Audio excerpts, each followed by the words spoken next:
Greetings. Thank you very much for joining.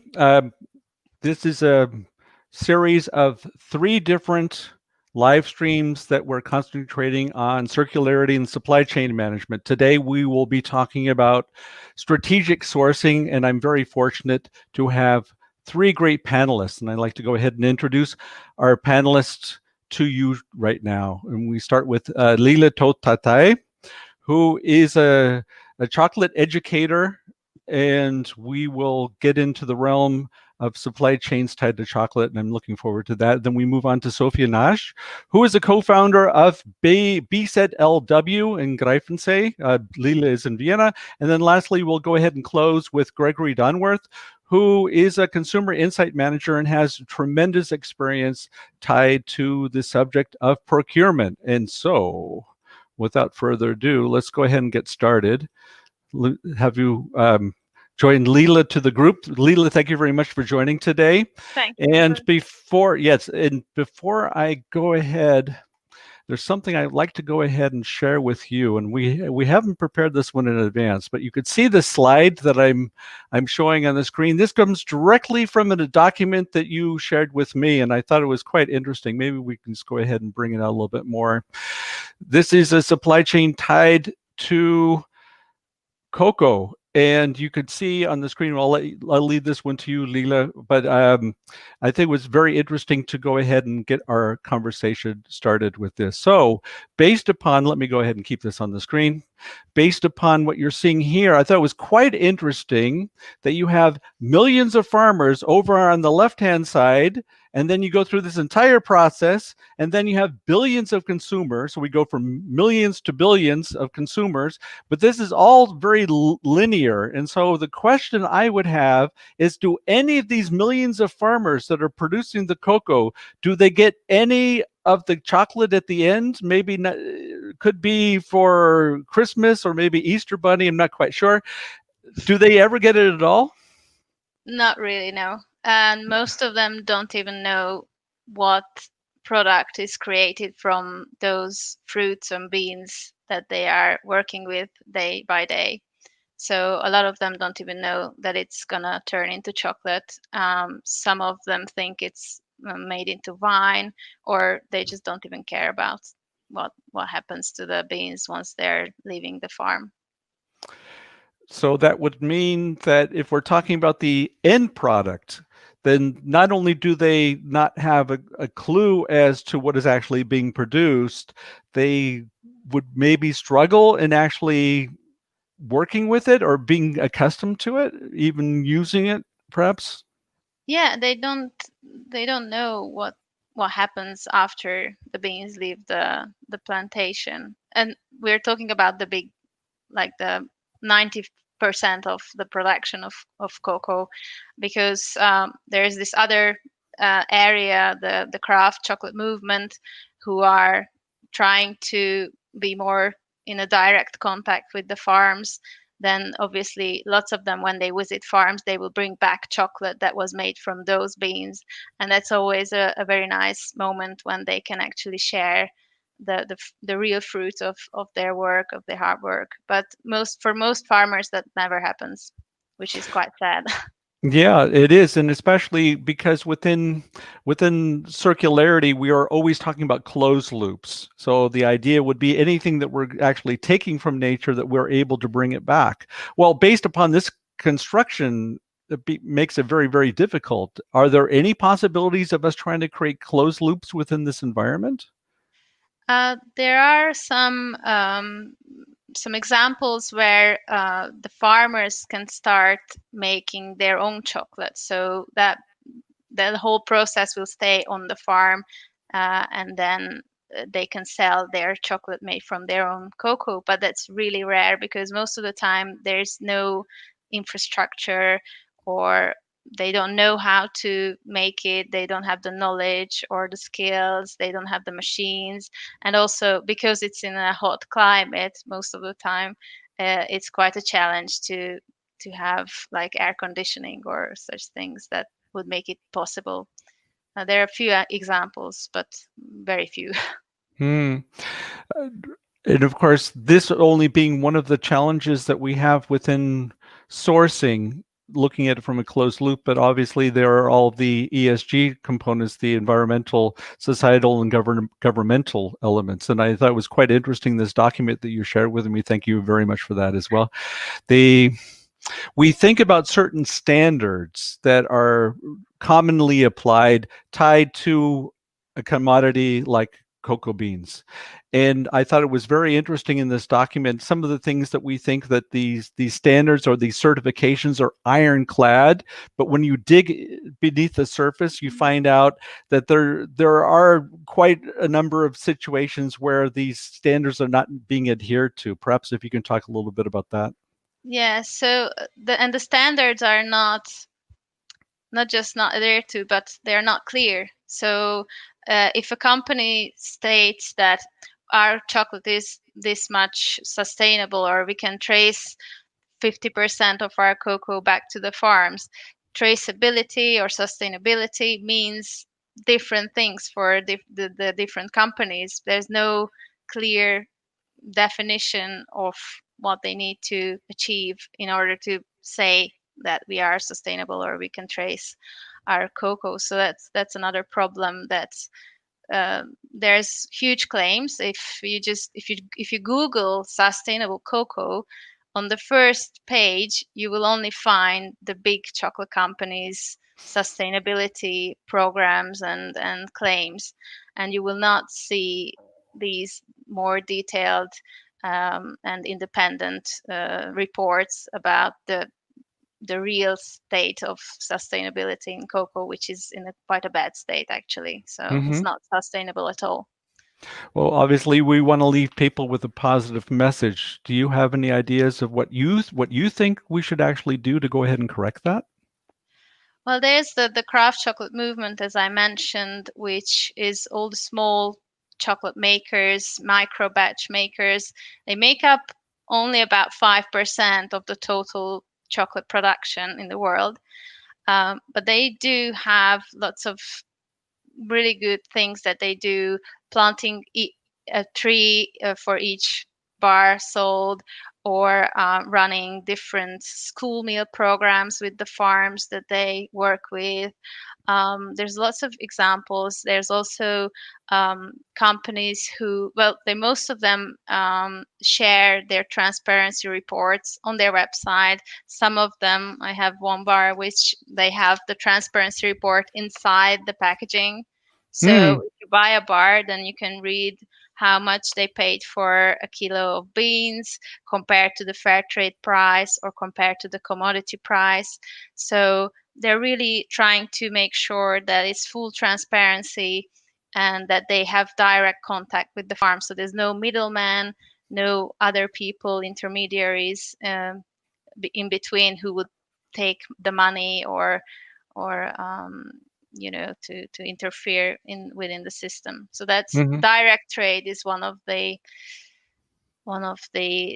things that these craft makers do differently. And I think that makes a small change because there are not too many of them. But if the big companies would kind of really do what they are saying that they are doing, that would help, because they have obviously the more money to do that.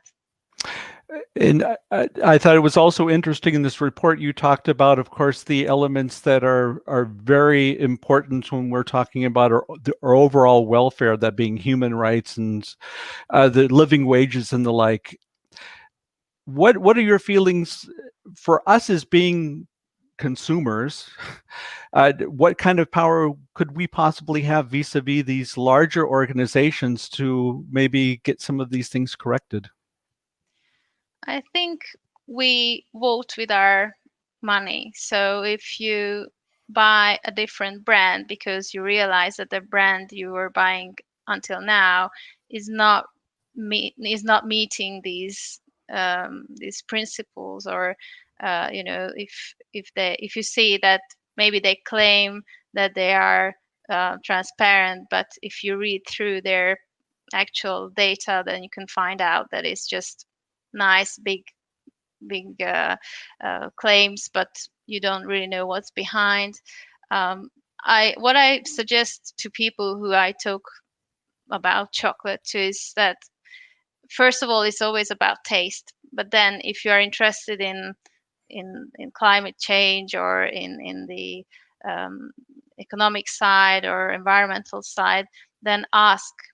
Uh, and you will see that the big companies won't necessarily reply or won't necessarily take into consideration the consumer questions. Or if you ask a small maker, they are more than happy to show you their reports or tell you about the farms they work with.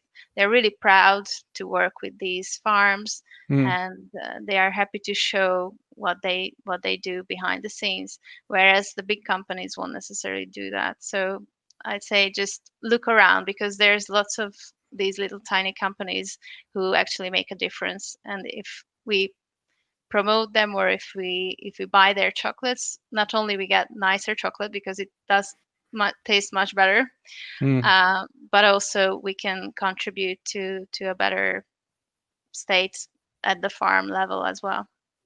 I think you came up with a very clear call to action. I think it's a call to action to all of you out there, that basically you should look for those chocolates that include the transparency report, no additional cost. And in fact, if we can actually go ahead and look at that as being a model, striving towards transparency, then if the big players were able to do the same thing, then they wouldn't be able to get away with the fairy tales, which are basically these sustainability reports sometimes. Exactly.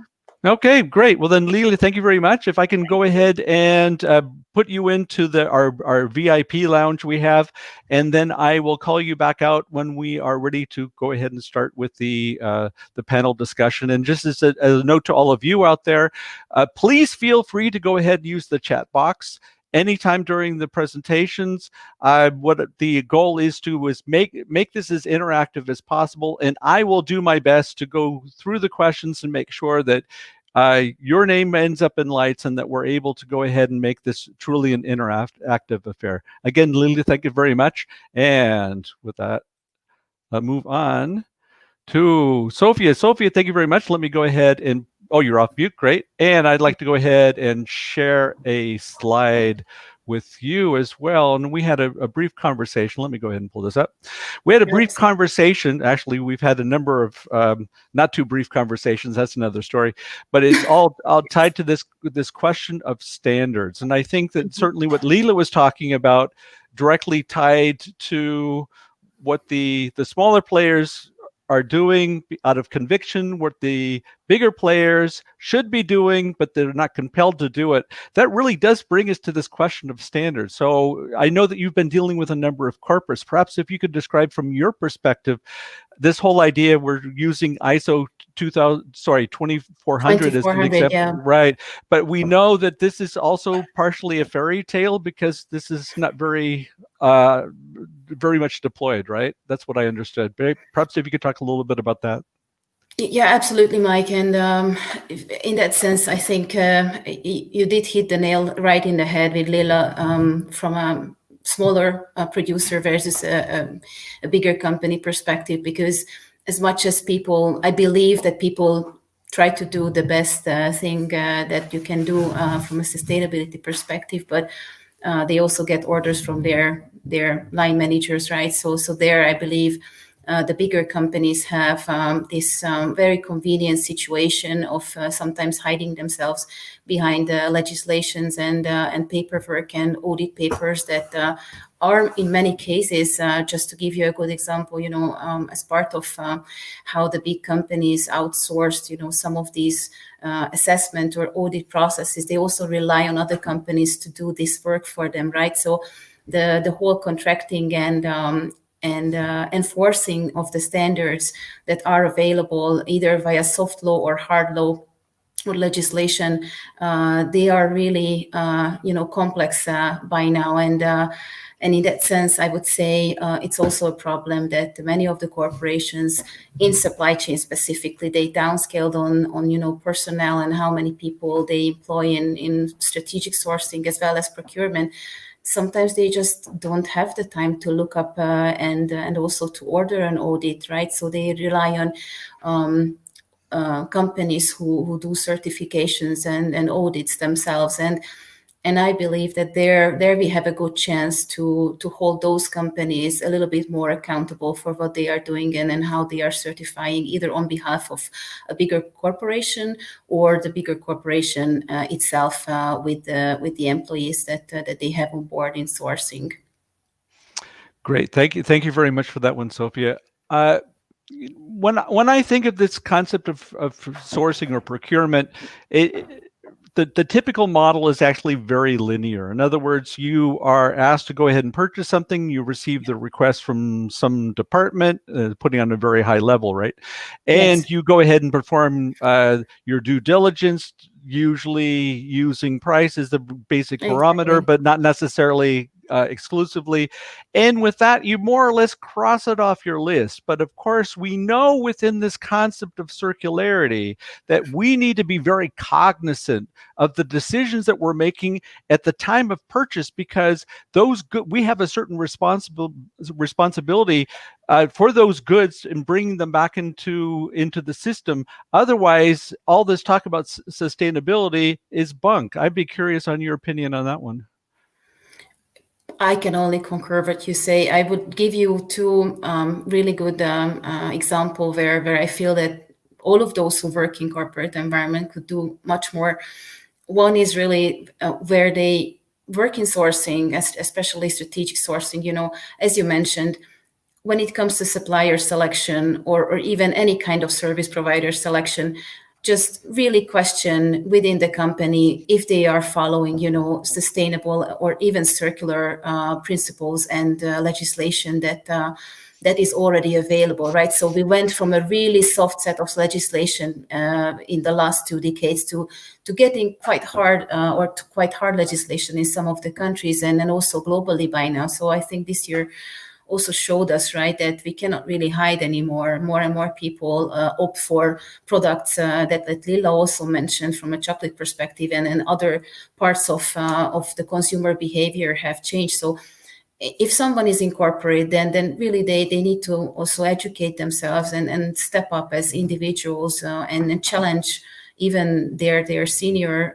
leadership to add these things if they don't see that happening. And of course, on top of that, if they are tasked with auditing any of the suppliers or just the value chain itself, which is another big issue that I see in many of the globalized supply chains, that it simply doesn't happen. They don't have the time. Some of them don't even know their own value chain properly, let's face it. So a lot of companies have a long way to go to actually know what they are doing. And I'm sorry to put it this way, but this is personal experience based on a lot of years, and I don't really see that improving by a mile at the moment. So I would urge people to really look at the total value chain end to end and look out for these standards and really start working accordingly. Of course, it's a lot of work, but at the same time, I think it's also partially how we're going to get here, right? So, of course, we need governmental and top management engagement and push to make these things happen. It's a huge box of engagement and collaboration between all of the parties. But we as individuals who are working in the supply chain or different parts of the supply chain, especially sourcing, we need to do our part. Yeah, thank you very much for that. And that's a great segue to this question that came through from Marian, where he asked, what would be the incentives for producers to be more sustainable in their sourcing?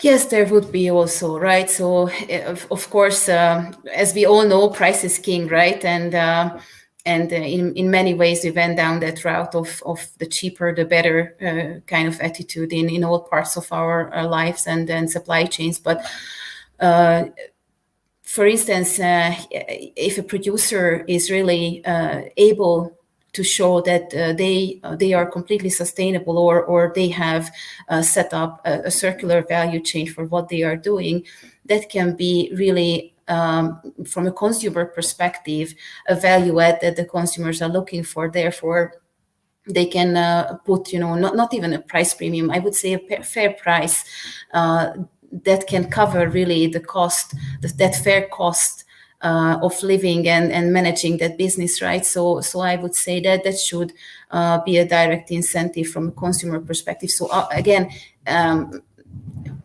if I take a look at corporate, yes, there could be a corporate incentive as well.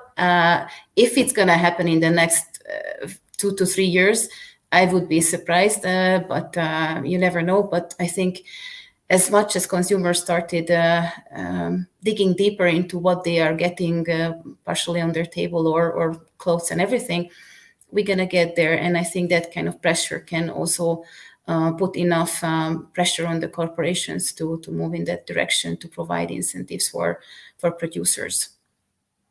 Yeah, I personally think that also if we're looking at the efficiency tied to specific resources, knowing full well that because companies have not been compelled to think this way and understanding the actual waste, which is to be found within the organizations, that we have a huge potential tied to the use of that of what we actually have, making sure that we're working with primary resources. The problem really hits us when we start looking at these secondary resources, because that's when we have problems taking them apart. So if we, and I personally believe that this is part of that procurement process or the sourcing process.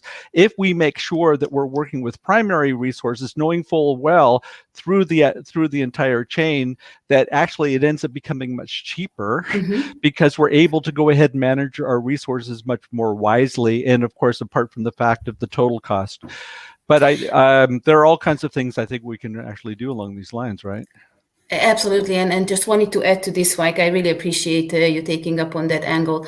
What I also mentioned a number of times to my fellow colleagues already, if we change, some of the pricing strategies from producers as well, and we took a really end-to-end pricing strategy, including, the waste management angle and how we really manage the second life or third life of that product, then we would end up with a very different pricing, to be quite honest. And PET and all the plastic materials would not be as cheap as they seem to be based on simply the oil pricing, for instance, right? So that's for me, that would be a very critical change that would need to happen from a business model perspective, to take really a full end-to-end look at the chain and price things, primary and tertiary or secondary materials accordingly. Fully agreed. I have the sneaky feeling that this is a subject that we're probably going to cover a little bit more in detail tomorrow. Just for those of you who are watching, both Sophie and I will be talking about the damage or the difficulties tied to the global supply chains, and we'll go into detail and looking at what kind of harm is caused. But we're hoping to go into some details as to those things that are usually not talked about. And I truly believe that we'll get into the subject of total cost of ownership there. All right. Well, then, Sophie, thank you very much. If I can go ahead and send you back to the VIP room, and I'll bring you back out when it's time for our panel discussion. Thank you very much. And let me go ahead and introduce Gregory Donworth. Greg, thank you very much. And I have a slide to go ahead and share with you, and I think that you might be familiar with this model. Let me go ahead and share it. I think you've seen this one once or twice, if I'm not mistaken. Our subject is sourcing, and I think that, first of all, it might be good for us to just briefly describe what we're looking at, this donut economy. And I'm going to give you a brief description from my side and then hand it over to you. The idea is that we live within the donut, that we make sure that we take care of the human components, which is the hole in the middle, and then the outside layer is covering the environmental. And so I think that there are certain tasks that we have tied to whatever our assignments may be, that are directly related to helping us get to that donut. And I'd be curious to get your opinion on this subject.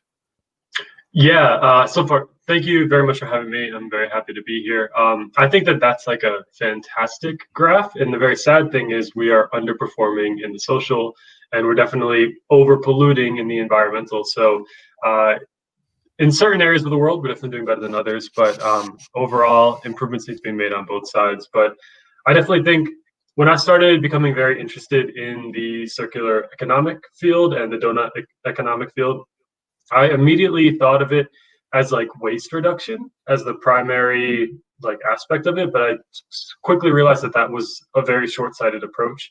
When you think about donut economics, it's sourcing, it's transportation, it's the practices in fair trade. It's like there's hundreds and hundreds of different components that make a product like donut worthy. And when it comes to like big businesses and procurement, we have a lot of steps that need to be taken to get us to where we need to be. So I'm very happy to be a part of this panel, and yeah. And you know, it's very interesting you mentioned that, because there was in our discussions that we had prior to this live stream today, and I have to go ahead and read my notes. You talked about going from from zero waste to net zero lifetime emissions. I thought that was really powerful, and I could imagine what we're referring to, and actually just making sure that we're not wasteful, but actually understanding what kind of imprint we're making due to our various actions. And I'd be curious if you can correct me if I got that one wrong or not. That was my interpretation. And then I would be really keen, looking at it from a sourcing perspective, how do you think we can actually go ahead and manage that? What role does sourcing actually play within that constellation? Yeah, great question. So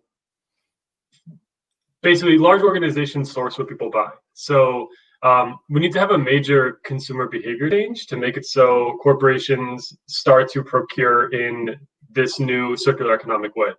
Since the 1950s or 60s, once plastic started to become an ever important part of our lives, the big businesses have put it on consumers to bear the brunt of the waste. They have created the modern day recycling programs are basically from CPG companies. And that was sort of the way to say, we're creating the waste, but it's the consumers that are buying it and they should be the ones dealing with it. So there needs to be a major behavior change for individuals to take those extra steps that are necessary to start procuring in a way which is much more circular, much less waste producing, much more local, whatever the metrics are that you were focused on. We need to focus on all of the metrics long term. But when we start to really change consumer behavior, hopefully more and more of these product options are going to become available. And hopefully once the trends really start to move in that direction, we can influence the large parties to start procuring in the most sustainable ways. And this is almost a chicken and the egg question then, based upon that of what you said. So which one comes first? I don't know if you can come up with a definitive answer, but the fact is, if we're again looking at it from a sourcing perspective, knowing full well, if we take it purely from a behavioral economics perspective, understanding that we hold a responsibility as being corporations, then what do you think the role is of the sourcing department to go ahead and influence it? Do you see that they have a role? And if so, what would it be? Absolutely. If you walk into a grocery store and there are 10 options and 5 of them are sustainable and 5 of them are not, we're not going to convince 100% of the people to go towards the sustainable options. But if we can start to make it so we trickle consumers towards the sustainable options, we'll at least begin to move the lever. So I think it should start with sustainable procurement of these options to make it so consumers can begin to make the right decisions. And we're starting to move in that direction now. Definitely more work needs to be done across the board. But I think it begins with that. It also comes down to post product life services that can make it so everything that we are purchasing can be responsibly recycled. But the 3 R's: reduce, reuse, recycle. Recycle is the worst one of them all.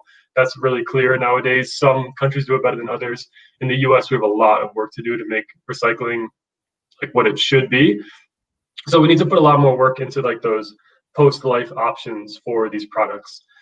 So in my opinion, yes, it begins with procurement. We need to start making it so more sustainable options are on the table for consumers to be able to purchase them, shift some consumer purchasing behavior in that direction, but then also making it so for those consumers who don't make those decisions out of price, out of convenience, whatever it may be, that we can at least make it so they're able to dispose of the products in reasonable ways. You got me thinking about something. When we look at these, either let's call it ESG or whatever the standards that we might have within the corporation, and of course, if we see them as being important, then they have to be part of the CEO's responsibility, right? What role do you see procurement being there in ensuring that we have, on the one hand, that we're adhering to something that should theoretically be part of our strategy, right? And what could be the objectives from a procurement perspective so that we ensure that ESG is actually part of the procurement? Yeah, that's a good question. I think it should start. So I work in the insights department. So I'm the one that basically decides what consumers like. And I think that we play a large role, and we should be the ones influencing procurement. If the research that insights departments do is leading towards our customers want more sustainable purchasing, the CEO is going to know that. The purchasing department is going to use the insights that we generate to influence their purchasing decisions. And going towards these environmental, social standards, I think that it always comes down to, if your consumers are totally satisfied with the way you're doing things, and you're doing things in a way that isn't sustainable, and it's cheap, and you're making good margins, it's going to be hard to influence the company to go the expensive route, to go away from the way that the consumers like it currently. So I think it comes down to education from the consumer's perspective. It comes down to creating options. It comes down to measuring satisfaction and figuring and testing different hypotheses you have about how can we start to influence more sustainable practices among our consumer base. And the CEO is going to be respondent of all of those things. So I think that, yeah, I didn't want to bring it to my department because I know we're talking about procurement, but I think that the insights departments in organizations and market research departments can do a lot to really push the needle towards sustainability. Well, I think following that of what you were saying, that of course these other departments do have the possibility of adding this as a requirement, because obviously they're going to have their own strategic objectives that they need to meet. And so if indeed they can go ahead and pass them on to procurement to make sure that it's done right in the beginning, then theoretically, wouldn't it make it better for the departments that are actually dealing with the goods at the end? Yeah, absolutely. I fully agree with that. I think when it comes to procuring like zero waste products, and I'm sorry, this is a bit off of the question that you just asked, but I feel like when you talk about procuring zero waste, zero carbon emission products, there's a lot of like opportunities for innovation that need to start happening. Like I love the chocolate example of all of the listed transparency of how it was created. Now consumers and the whole world is basically incredibly used to using QR codes. So you can take up less space on all of packaging and perhaps shrink the packaging, make it more single stream packaging rather than like multiple different types of materials going into it. So it can be more responsibly recycled. That has all that traceability and everything built in. And I think like the whole purpose of procurement is, if you buy in bulk, typically prices go down. So when you buy in responsible, sustainable formats, there should be less packaging. There should be larger quantities. There should be better margins. But there are more costs associated with like the environmental sourcing practices, like making sure it's fair trade and everything like that. But once these corporations start to put their purchasing power towards these different sustainability goals, hopefully we can see a reduction in price across the board. Great. I'd like to go ahead and bring the other panelists back, because I think that it would be very interesting to go ahead and explore this idea perhaps a little bit further and get Lilla's and Sophia's opinion on the subject. And that would be tied to the role that other departments play within the organization. I think, Sophia, really going back to this corporate thing, right? Where we are able to go ahead and say, we have our objectives, we have our strategic objectives we need to go ahead and reach, and we have the right to go ahead and ask these things from procurement so that they don't always use the same metrics that they always use, and that we make sure that through these metrics we're able to go ahead and reach sustainability. What are your thoughts on that? Sophie, you want to give it a go? Yeah, I can only agree with you, Greg and Mike. This is really something that can work even in a corporate setting. But I would also point a little bit back to procurement as well, because either way, I have seen really good examples where procurement actually stepped up. They have come up with a sustainable or even circular solution. I can give you a really good example. I don't want to mention one of the big corporations. They are dealing with toothbrushes, right? And they have went from completely plastic to also offering next to their plastic range a set of bamboo toothbrushes, and also the bristles that you brush the teeth with. They are completely sustainable.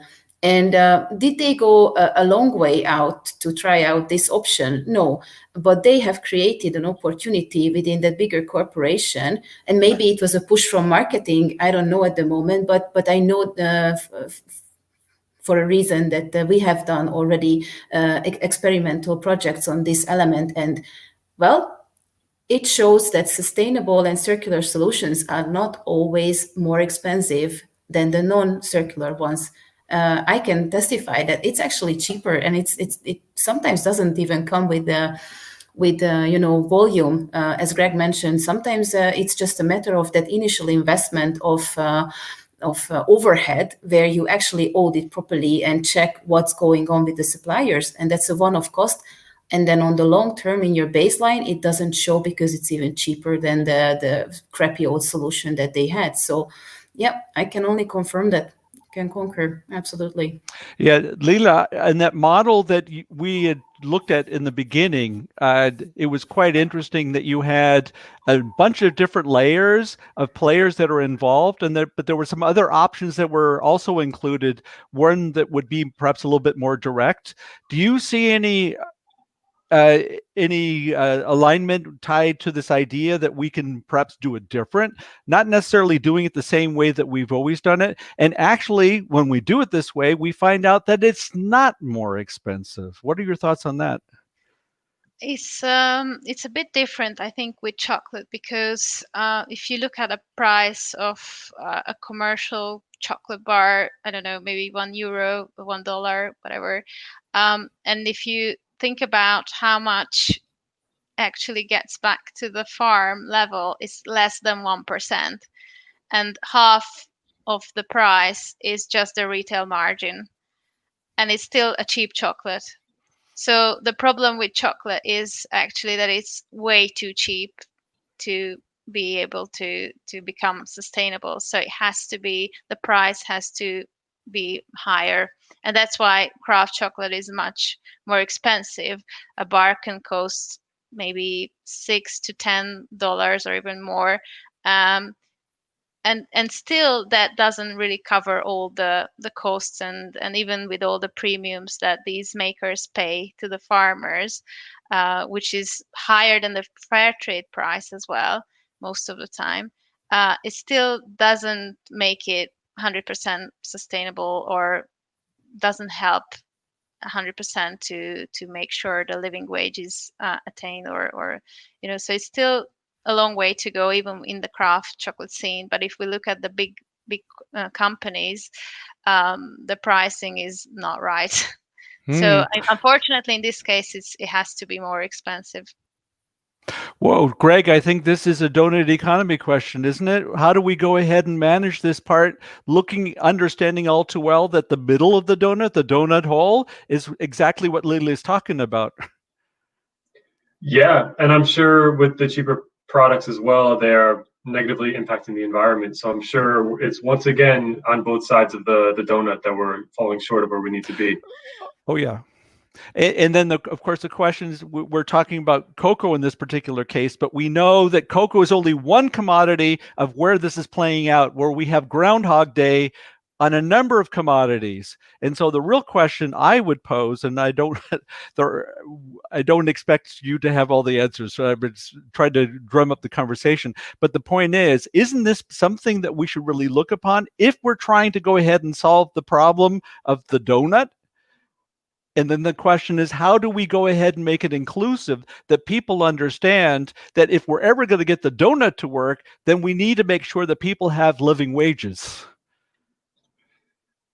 Yeah, I mean, I think the first step is making so more people are aware of the donut. We still follow the GDP basically in most developed countries, I believe. I mean, I'm probably wrong with that, but most places follow the GDP still. So that's a really one-sided approach for economic growth. When if we just make it so more people are aware of how the donut works, like that we can still see growth while making sure that our people and our planet are protected. I think like that's the very first step, because I don't think most government officials are quite aware of this terminology yet. It's definitely happening in some places, like in Amsterdam and in Vienna. They're definitely taking more steps than they are in a lot of other places around the world. But understanding it is the very first step. And then when it comes to like procurement practicing and making sure that our procurement is happening within the donut, I just don't think that we should leave it to corporations to quantify if they're in the donut or not. Like, we should have metrics and standards that say that they are or they're not. I think we need to have like maybe not government body approval, but some way to say like, yes, this is within range, this is not within range. So we can have like a standardized agreement across the board. Sophie, I'm sure you have something to add to that one. Well, I can only say that, you know, from an educational perspective, I'm quite strong on that opinion that we really need to also go back. And I think, Greg, you mentioned that as well, and Lilla as well, even Mike, you too, that we need to start with educating our own kids and our own society. And it's really important to get the donut economy message across, as well as how we are earning our wages, right? So I believe in many households, this kind of conversation doesn't even come up at the moment. And it would be really good to understand, you know, for the kids, how much they need to work, or the parents, how much they work. And I'm going in a different direction, but it's more about education and understanding of these principles, and that things just don't come for free, right? So money does not fall off the trees, and the cocoa also comes at a price, right? So there are things going into that production. So understanding these value chains from an early age is really important. And at the same time, as Greg, you mentioned, I really, really appreciate, because I also believe in that external auditing or certification body, because otherwise, from a governmental perspective, because otherwise corporations will never be, forced to take action. So if we push these two angles, that would put enough stress and pressure on the corporations to change. And they are basically over 80% of the global economy, right? Those huge corporations. So we really need to push them to take action. There was a live stream I watched today, and it was tied to blockchain, and I thought it was very, very interesting. And I'm only using it as an example to show exactly that certification part, how it could be done.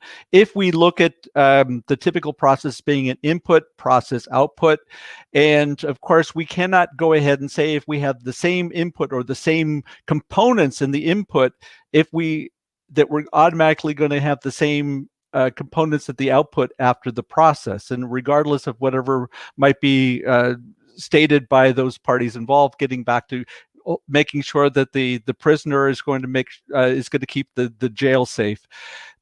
What they've actually introduced is this ability to offer some sort of certification from a third party that would be added as a property within the entity in the blockchain, which would enable you to actually go ahead and say, you don't have to think about it, this part's been covered. So the real question would be, how can we go ahead and cover that?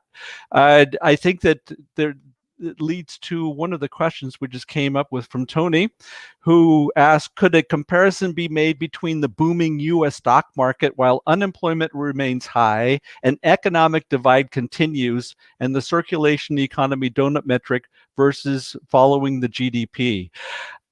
I'm going to go ahead and try to encapsulate that. I think it's a very good question. It really gets back, Greg, to what you were talking about, if I understood correctly. So what is this metric we use, this GDP, and to what degree does it lead to all these other points that Tony's actually talking about? Yeah, so I'm not a stock market expert. I don't know why it's going up when I'm assuming our GDP hasn't gone up in the past 9 months at this point.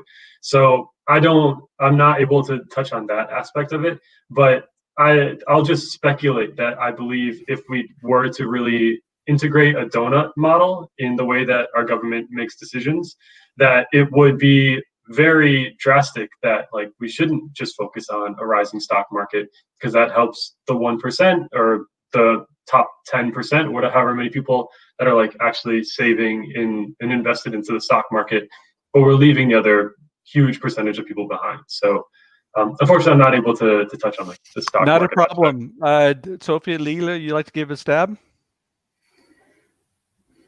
I can also give just a really short opinion, and not even opinion, just a reflection from my end, as I'm also not a stock market expert, but I know from a corporate perspective that, of course, if we really take a look at the news, some of the headlines from a US perspective are still on, offshoring and outsourcing to different other parts of the world, even during the pandemic. So roughly around in a few months, roughly 50,000 people have lost their job in the US in the manufacturing industry. So that tendency is still, adding to the heap, I believe, that you just mentioned, Tony. And in that sense, also, those people who need to leave their jobs in a manufacturing environment, they usually change to a lower paid job, partially because they need to reskill. So they enter a different part of the economy and the workplace.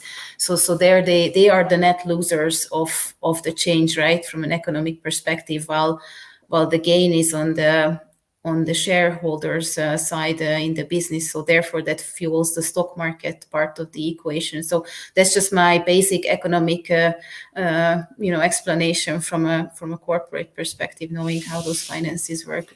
It's a sad thing, I believe.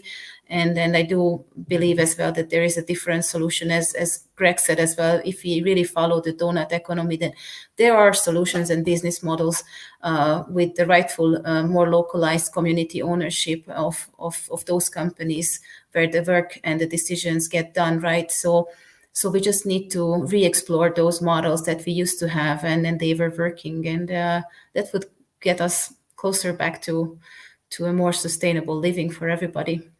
And of course, we haven't talked about green bonds. I figured that was the subject for another show. But I'm gonna go ahead and give this one a stab. I'm gonna try to come up with a meat and potatoes answer. I think part of the problem is you cannot make money in putting money in the bank. So you think, well, how am I going to make some money? So the stock market has been a vehicle that has taken us in this direction. And I think part of the problem is that instead of we keep thinking about quick returns, meaning that we don't, on the one hand, we're not interested in investing in the short and the medium term, which is clearly needed for reaching circularity if we're concentrating on the donut economy, that being one.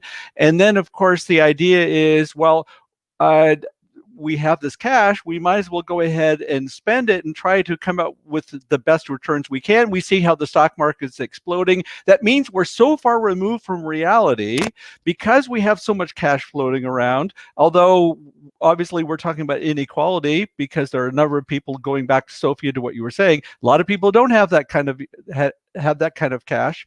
And so for me, this is just pure speculation that's taking place. And eventually, following the law of physics, what goes up must come down. And it's just a really question of time. And I keep thinking, when is this going to happen? And when are we able to come up with metrics? And this is really the point. When are we able to come up with metrics that get away from the speculation? That would be my main wish. And I will give you all the opportunity to go ahead and make your own wishes. But I'd like to go ahead and address some of the questions that have come through. This is coming from Michel Praga, where he's asking to help the private sector. Is decentralizing the ESG or sustainability in corporates an option? We seem to have impact of people in these functions. Can we co-create impact bottom up through these functions? Any thoughts from anyone? I think we can. As I was partially, the owner of this corporate angle, I think we can. The question for me really is, how do we change the corporate incentives in the companies top down to make that bottom up change in terms of mentality and ownership, getting to get back that kind of ownership mentality into corporate positions, right? So I did not talk a lot about this, but of course we went from quite a strong ownership in the early 50s or 60s, where companies were not so huge, and then we ended up with quite a decentralized and complex supply chain and sourcing models where the ownership is diminishing by the individual, right, who actually does the job. So there, that ownership attitude can be put back in place with the right incentives. Those are the things we need to discuss with the key top-level stakeholders in corporations. Lilla, Greg, any thoughts on this? Please. All right, I'll go ahead and give my 2 cents. I think part of the problem is that we have departments that are responsible for it. And this might sound funny, but the real problem is because we have a department who's responsible for it, that means I'm not responsible. So what we need to do is go ahead and change the framework, and we need to make sure that everybody's responsible. And I'm directly relating to what Michael is asking here. If we go ahead and say that all of these points, all these things that we're talking about, that everybody within the organization is responsible for managing it, then we don't need a department, do we? Your thoughts? Lilla, you're smiling. What do you think? Yeah, well, I don't have much insight into how the big chocolate companies are working, or other companies, but I'm Sure. more focused on chocolate. But in the small companies, it really works like that. So most of them are family businesses, or like very small businesses with maybe 10, 15 people working. They are all part of it. And there's a nice reference from one of the actually American craft makers, Esg, who turned chocolate maker from being attorney. And he talks about kinship. So for him, everybody in the business is like brothers and sisters. They all work together, and they have the same principles, the same values. They share values, and the customers are also within this kinship. That's what he talks about in his book. So I think including even the customers within the decisions would be an interesting way of changing this. Yeah, I agree. Thank you very much for that. Okay. I would just like to add Please one thing. do, I think it's really important from a corporate perspective to start quantifying everything about the environmental impact that you're having. If you have like a really easy to use tool that shows the carbon impact that you're having and where it's coming from, then it makes it so each individual department might be able to look and say, like, oh, I work in this field quite a bit, like I might be able to have an impact there. So right now, it's really difficult, in my opinion, to get corporate environmental impact statements that are understandable and easy to use. So starting with something like that would make it so you could actually see, like, oh, if I do this, I could actually have a direct impact on the environmental footprint of my company. Everybody needs a how-to manual, right? So that's really the key. Okay. I think we are reaching the end of our allotted time. And so what I would like to do is give you all the opportunity of making one wish. Christmas is coming up, so I'm trying to go ahead and speed up the process and give you one wish. Well, we're already in Advent here in Europe, so we can go ahead and play Christkind. I'm going to give you all one wish specifically tied to what you would wish that the procurement department might be able to be empowered with to go ahead and reach these goals of circularity, or be it the donut economy. So Lilla, I'm going to give you the first tips of your wish of what you would like procurement to have to go ahead and reach that. Oh, it's a good question. Thank you. You don't get it every day, I know. I would. Okay. I wish that they understand that consumer education is key in order to change things within the system, and that more people start to know about where their food is coming from and who is making that food for them. Sounds good. I think that's a very noble wish. Greg, how about you? I would say updated government regulations, which incentivize the purchasing of sustainable products over non-sustainable products. There's this, like the first step in habit formation is called the trigger, where you need like something to happen in order to make it so you start doing something else. So government regulations and the government in general can be that trigger to make it so we start acting in more sustainable ways. So I think updated regulations that incentivizes it, or at least like helps to even out the cost difference that may happen, especially at the beginning, before the bulkness comes in and starts to lower with increasing demand. Okay, you might have a little bit more hope on that one that come January 20th. Leave the last one to you, Sophia. What would be that wish that you would like to go ahead and have happen? Oh, I'm going to be really bold here. I wish, people in procurement and sourcing organizations would be a bit more ballsy and would step up a little bit more, even if it means that they sometimes need to say no to their seniors or educate their seniors. Even if it comes to that, I really find it important and to speak up, right? So if they see something not happening according to what the company says they should be doing, I know it's a really risky area, and I understand, every person who comes from an angle that they say, look, this is just too risky for me. But I wish that, we would step up on that part of the donut economy where people feel safe at the workplace to speak up and correct those processes that really don't fulfill, the donut economy principles and requirements. So that also needs to happen. So yeah, risky one, but that would be my wish to just to add to that pile that is already on that huge wish list. Well, I'm going to go one step further. I'm going to go ahead and piggyback on that wish. I'm going to go ahead and say, not only do I want the procurement department to feel empowered, I want everybody within the organization to feel empowered, because that's the only way that we're going to be able to reach these goals that we need to have. It's not a question of choice at this point. We need to go ahead and move in this direction. The real challenge is, how do we go ahead and do this in the most expedient way, and getting rid of all these silos that we have within the organization, and understanding, really, I think it comes down to this point that everybody owns the problem. And that's, of course, part and parcel of empowerment. I'd like to thank you all for joining us today. I thank, of course, my panelists, Lilla, Sophia, and Greg.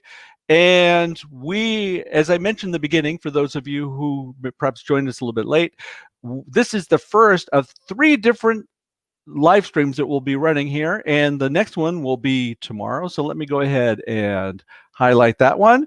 And we are all in the same bin together. How can global supply chains clean up their act? And I'll be together with Sophia tomorrow talking about this. We start at 10:30 Vienna time, and hope that you will find the opportunity to go ahead and join us. I'd like to thank you again for being part of this live stream. Thank you very much for the commentary, and look forward to seeing you again very soon. Thank you.